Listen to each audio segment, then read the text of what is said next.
Hello avid followers, welcome back to the channel. In today's news, Sir Elton John has taken a staggering £60 million financial hit after coronavirus forced him to cancel his farewell tour.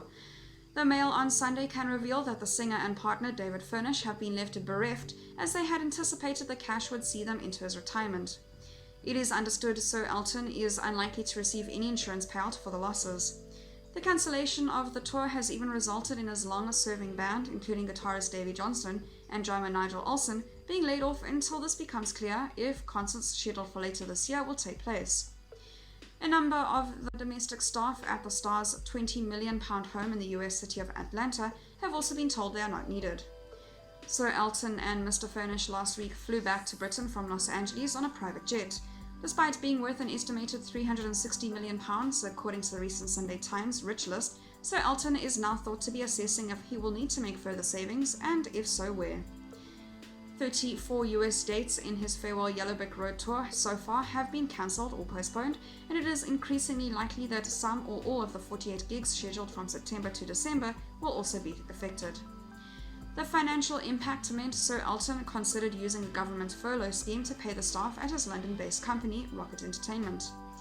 Employees were initially told they would receive 80% of their salaries from the scheme set up by the Chancellor Rishi Sunak, but the singer then decided he would meet the cost from his own pocket. The tour was forecast to make over £60 million this year. That revenue was literally disappeared overnight, said a source close to the veteran entertainer. Nobody expected that. The touring concert business has literally ground to a halt and will be one of the very last businesses to return to operations.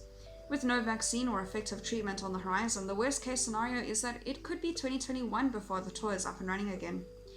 Sir Elton is famous for his lavish spending. In 2000, it was claimed that he had splashed out £14 million on just 20 months, including £293,000 on flowers. He has properties in the US, France and Britain, and also owns a £21 million yacht, Wabi Sabi, which sleeps up to 18 guests in 8 plush rooms, each of its own ensuite, and it also has a room for 18 crew. Last summer, Sir Elton and Mr. Furnish entertained the Beckham family while the yacht was docked at the south of France. The effect of COVID-19 on Sir Elton's tour is likely to hit his ranking in the next year's Sunday Times Rich List, which this year saw him rise from equal 399th to equal 363rd in the list of the UK's wealthiest people. According to Compliers, his fortune rose by £14 million from £320 million to £360 million. That is all for today's news. Thank you very much for watching. I'll see you next video.